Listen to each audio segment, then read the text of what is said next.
All right, hello everybody. Welcome to Karina Lanta Mentorship. Here with another video.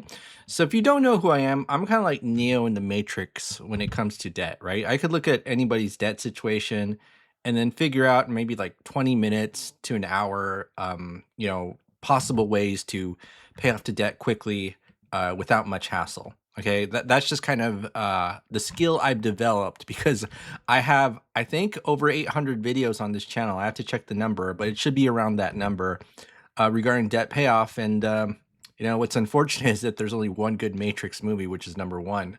But yeah, I'm like Neo in the Matrix, right? And that's what I'm going to do, which is just pay off debt using spreadsheets, like I always do, using something called the velocity method. Okay. All right. So what is this method? It's a debt payoff strategy that is so secretive that certain state governments don't want you to use its original name. It's kind of like Voldemort. Okay. All right. So how do we pay off debt using this method? It's really easy. You just, number one, create a budget, right? So your budget is your debt attack plan. You have your income, expenses, leftover checking and savings. So normally we do scenarios where like the checking and savings is near zero.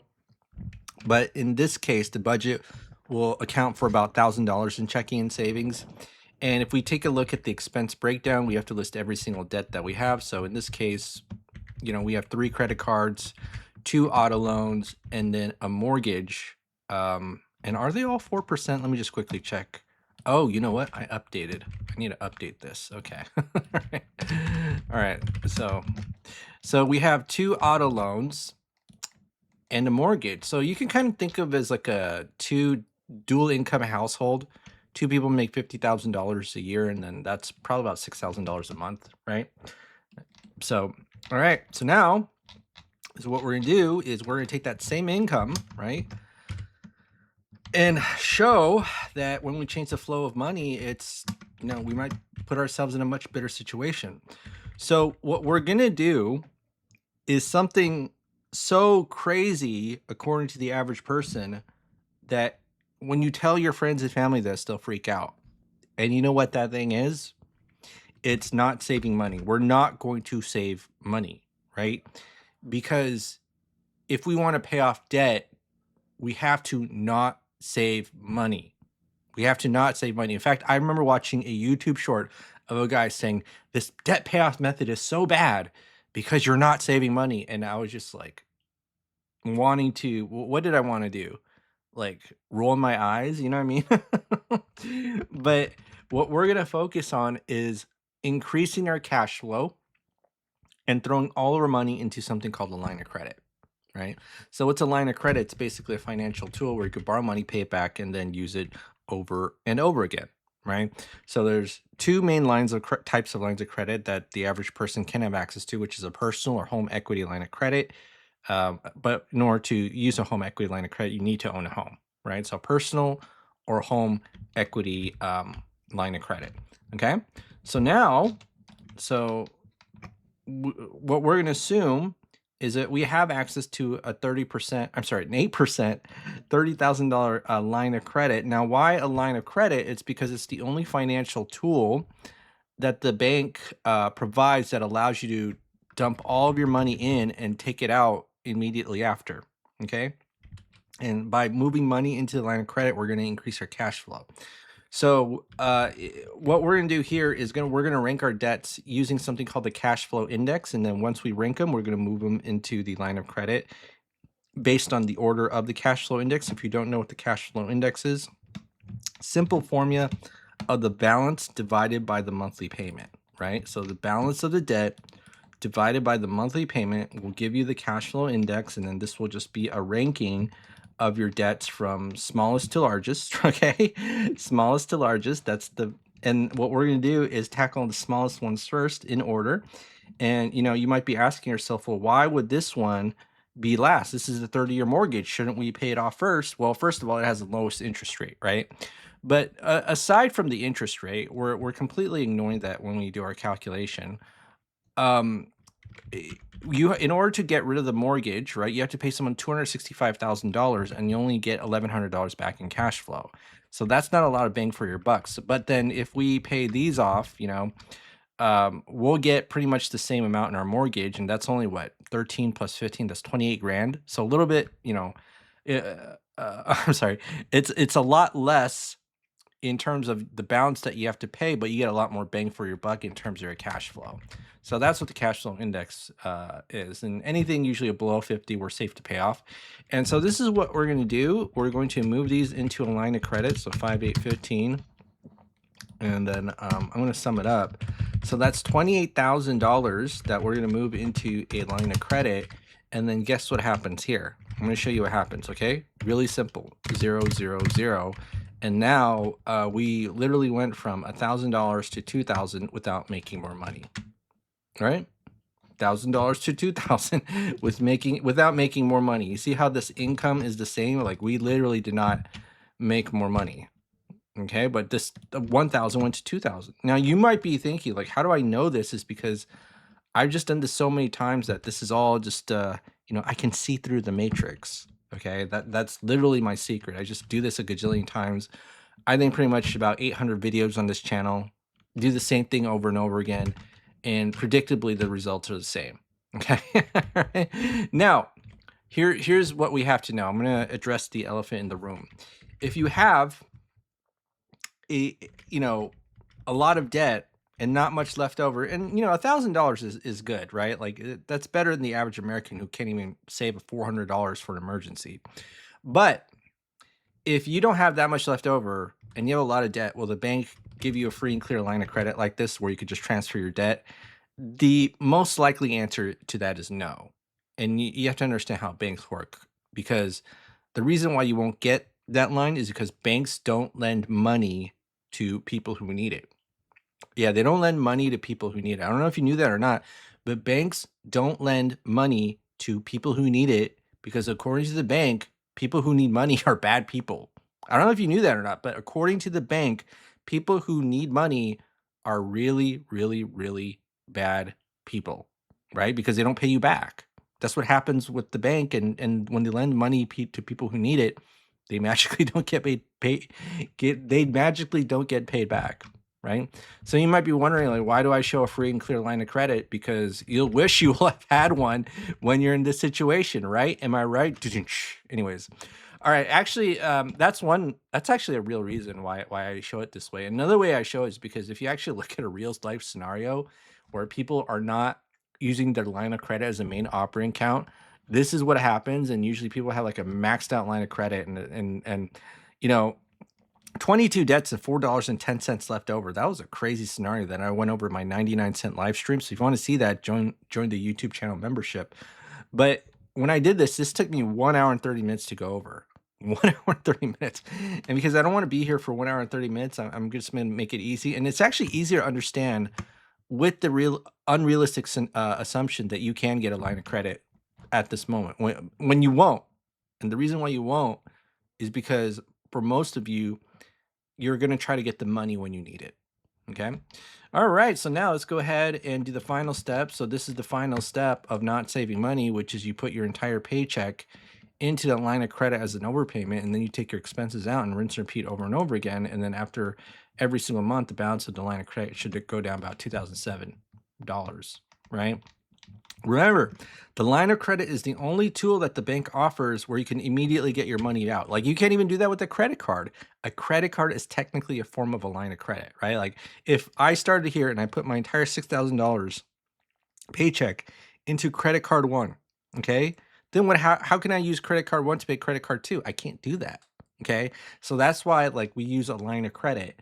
And I'm just going to show you the final step to this. So to get the next month's balance based on the previous month's balance, previous month's interest minus the cash flow. And then what we're going to do is we're going to take the average daily balance, multiply by the interest rate, and then divide by 12, because that's how we get the monthly interest, even though it's quoted annually. And then you'll see here, okay, you'll see here that the interest for 1 month is only like $179. Right? $179. Now you might be thinking, okay, like if it's only $179 and I'm putting my entire paycheck to $6,000, it's so easy to make the monthly payment, right? Because it's just so much more than What are the minimum monthly payment be? Sometimes it's just the interest, other times it's just interest and a little bit of principal. But when you're putting all of your money into that line of credit, it doesn't even matter, right? Like you're definitely going to make the payment, and some people worry about making like payments on credit cards, but if you dump all your money into the line of credit, it's not even a worry. Okay, so now take a look at this. Every single month the balance is going down, right? And we see that in month 15 we paid off the 3 credit cards. Okay, so we're good. So 15 months and 28K. Okay, and we're gonna copy and paste. And then now we have the 2 loans, 2 auto loans, and the mortgage. All right, and so this is what we're gonna do. So month 15, okay, I'm gonna copy and paste this. We get to find out what the balance of these debts are using this loan calculator. And so we're gonna just follow the cash flow index, right? So what I'm gonna do is take the lowest one. So this is technically the lowest cash flow index. This has the highest interest rate. Let's go ahead and move the auto loan into the line of credit, this one. And I'm gonna go ahead and do that. So that's 1 car loan moved into the line of credit plus 1703.37. Okay, and then when we do that, remember, when we move an entirety of a loan into a line of credit, the cash flow is now increased, right? So it's $2,422.34. And let's go ahead and update that. Okay. All right, so now this is 2422.34. And I'm gonna copy and paste, and then you see that in month 22, it's been paid off. Okay, month 22, right? And so I did that, and then this is going to be 22 months, and this will be 28 plus 22, and then that'll be 50K. And then now at 22 months, we got to check out the balance of the other loans remaining. So we have 30 grand, or I'm sorry, 16 grand here, and then 254,000. So let's get rid of this. Again, follow the cash flow index. The lower the number, the more bang you get for your buck. Right? Pay 16 grand to get $460 versus 254,000 to get $1,100 back. So I'm going to go ahead and move this into the line of credit, and let's go ahead and do this and be plus 16407.34. Okay, and then this is what we're going to do right here. So this is going to be 0. And then now our cash flow is almost $3,000. See how easy that that is? Okay, minus 2882.75, and then let's go ahead and copy and paste this, and then it's gonna be 28 months. Okay, so 28 months, so it's gonna be 50 plus 25, and then that'll be 75K. So let's go ahead and do that. And then okay, and so now the mortgage, let's do this. So what's the value of the mortgage at 28 months? So that's going to be 251,000. So here's the thing that we have to understand about the 30-year mortgage. We don't want to move the entire mortgage into a line of credit, right? So you'll see a lot of people on YouTube say, oh, you should just always replace every single thing with the line of credit. No, not true. Okay.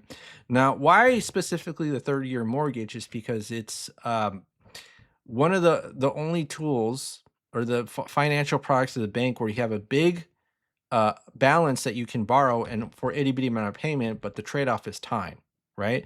So think about this. You're moving a $251,000 3% loan into an 8% line of credit. How much cash flow do you get? You get very little cash flow. So you're going to end up paying a lot more. And I always say, like, hey, replacing a loan and then versus paying off a loan partially with a line of credit, 2 completely different concepts. Like, just because you use a line of credit doesn't mean that you should replace every loan or line of credit that you have, or I'm sorry, every loan with the line of credit, right? We have to use a little bit of common sense, run the numbers, and so we can still use an 8% line of credit, okay? And you want to know the difference between an 8% and a 1% line of credit is when you pay it off partially versus like replacing your whole loan with a line of credit. It's a huge difference. I'm going to go over that. But first of all, let me go over the 2 methods to pay off a loan or the 30-year mortgage. Number 1 is the default option, which is extra payments, right? Extra payments is the default option that everybody knows they can do, but they just don't. It's the same reason why people know they can overpay a credit card, but they don't. Why? It's because Whenever you have a financial product where you can't immediately take out the money, it requires too much thinking, and so most people will do nothing. And I'm really serious about this. Why do you think nobody overpays loans or credit cards? Because when you overpay a credit card, you can't immediately get the money back. So that's why people have trouble paying off credit cards, right? They have a lot of trouble with that. Credit cards are technically a line of credit, but they have a little point of friction where you can't use them to pay other loans, or it's really hard to do it. You got to use plastic.com. And even then, when you use plastic.com, you have to pay fees, and not all card types are the same. Okay. So you got to use plastic.com for that. And you just can't pay one, and you can't pay one credit card with another, right? Because that's essentially a balance transfer. That's what balance transfers are for. But even then, that becomes a pain because that takes like 2 weeks. And, you have to, send like the bank's information to the other bank, and you don't know what's going on. So that's why I love using lines of credit to pay off debt. So another way that we can pay it off if you don't want to use the default is what we call sweeping, right? So basically what you do is you take a portion of the loan and move it into the line of credit, and then you just repeat the same process that we did. So if you want to see what this kind of looks like conceptually, so let's move $6,000 of the principal of the loan. So right now the current balance is about 251. Take 6,000, move it into the line of credit, and then we just do the paycheck in, expenses out over and over again. So I'll just kind of show how that works. So let's do this. Plus 6,000. Okay. And then you see in 2 months that 6,000 got paid off, and we're still making the monthly mortgage payment, right? So we still do that, and then you just rinse and repeat over and over again, and you see how easy that is. Like, it's really easy. You just paycheck in, expenses out, paycheck in, expenses out. And now, not only that, we have this cool calculator that'll show us what's going on. So let me just quickly put in the correct numbers here. So $6,000 is our income, right? So $6,000 is our income. And let me put in the actual current balance. So 251,827.78. So 251,827.78. And then you see that the mortgage gets paid off in 6 years. Okay, 251,827.78. So 6 years, mortgage gets paid off. And let me just kind of go here. So it'd be 28 divided by 12 plus 6, right? What is it? 6. So 8.33 years debt-free. Okay. And again, it's not the mortgage. The mortgage took about 6. The mortgage took about 6. Okay. Now, here's what I want to show you. If I, for whatever reason, happened to get a 1% line of credit. Okay. So if you have you see this 32 grand of interest, and I just put 1. Do you see it's just a difference of 2 grand? So when people freak out about, oh my goodness, you're using an 8% line of credit to pay off a 4% loan, are you insane? The answer to that is yes, actually. But what I'm saying is that it's not this catastrophic decision that people make it out to be. But I'll tell you what's a catastrophic decision, okay? Is moving the entire loan into a line of credit from 4 to 8. See how this goes to 78 grand? Now, if you could find a line of credit that's, let's say, lower than the interest rate of the loan, this is 1%, go for it. You'll save a ton of money. This is why I say moving an entire loan into a line of credit versus doing it in incremental sweeps are two completely different things, right? One of them, you're just doing safe, taking a safe amount and doing it incrementally. So kind of think about, like, if you put, if you have a hot oven, but then you're just opening the oven like every 5 minutes or so, it's not going to cook as much as, let's say, you close the door to that oven, right? That's what moving an entire loan to a line of credit's like, right?